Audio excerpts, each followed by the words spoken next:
पाल सकते हैं हम लोग पक्षी को, राष्ट्रीय पक्षी को बांध के नहीं रख सकते हैं। अब कई आदमी का तर्क है कि गाय को राष्ट्रीय पशु बनाना चाहिए। तो राष्ट्रीय पशु बनने के बाद ना कुछ कुछ चीजें बहुत ज्यादा रिस्ट्रिक्शंस हो जाने लगती है, जैसे आप बांध के नहीं रखेंगे, समझा गया कि नहीं, और रोड पे घूमते रहते हैं सब, और उसको तो थोड़ा सा ना राष्ट्रीय पशु को ना वो राष्ट्रीय प्रोटोकॉल में फिर आ जाएगा, बीमार पड़ जाएगी, खींचना होगा, इसलिए से थोड़ा सा वो भी लगना चाहिए कि राष्ट्रीय है। जैसे हम लोग का राष्ट्रीय पशु निकल जाएगा तो लगेगा कि निकल है नहीं समझा गया।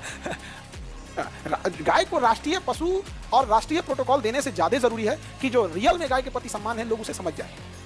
ये बड़ी समस्या, और हर समस्या का एक सबसे बड़ा कारण होता है गरीबी। गाय पालने वाले अधिकांश लोग मिडिल क्लास से आते हैं, उनके पास इतनी अर्थव्यवस्था नहीं है, इतना पैसा नहीं है कि बूढ़ी गाय को बैठ के सेवा कर सके।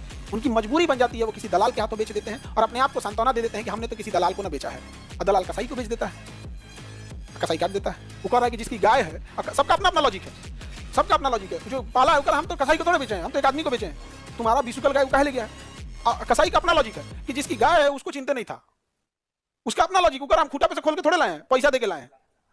तो इसमें सबसे जरूरी है कि व्यक्तिगत जागरूकता, कि आप अगर जब तक नहीं खोल के खूंटा पे से बेचिएगा, कोई ले जाके जबरदस्ती नहीं काटेगा, तो आप तब जगते हैं जब वो कटा गई है, और उससे पहले तो ये व्यक्तिगत होना चाहिए एक अपना उस तरह से। जैसे मंदिर बनते हैं व्यक्तिगत व्यक्ति से नहीं होता, वो सामूहिक एक हर गांव का एक मंदिर होगा, उसी तरह से हर गांव में एक छोटे छोटे जिस दिन गौशालाएं आ जाएंगे तो वो अपना संभाल ले। मंदिर का व्यवस्था कैसे संभाला जाता है?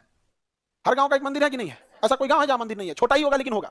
उसी तरह से छोटा ही मस्जिद होगा लेकिन होगा, कब्रिस्तान होगा। आखिर वो दिमाग में बैठा कि नहीं भाई हमें इसे मेंटेन करना, उसके लिए सरकार तो कुछ पैसा नहीं देती है, भाई आपको मस्जिद मेंटेन करना, मस्जिद मेंटेन करो, मंदिर करना, मंदिर मेंटेन करो। और उसको देखिए टाइल्स मार्बल सब लगा के आदमी मेंटेन किया रहता है। उस तरह गौशाला मेंटेन कर दो, पहली रोटी गाय की, हर आदमी निकाल देगा, एक रोटी बनेगा बाहर में, हर गांव से एक रोटी निकल गया, हर गांव का छोटा छोटा गौशाला आएगा, उसमें कम ही गाय रहेगी, 10 20 50, तो मैनेजमेंट भी ठीक रहेगा, एक एक रोटी गाय की निकलते जाएगा, वहां पहुंच जाएगा, सबका वो कर दो। कैसे पंडित जी लोग को देते हैं या फिर मस्जिद वगैरह में जाता है। तो ये सामाजिक चेतना का विषय है, इसको बहुत ज्यादा नियम कानून से करेंगे ना तो सपोज कीजिए कि आप बहुत बड़ा चारागाह भी बना दें, उसमें पैसा लूट लेगा सब।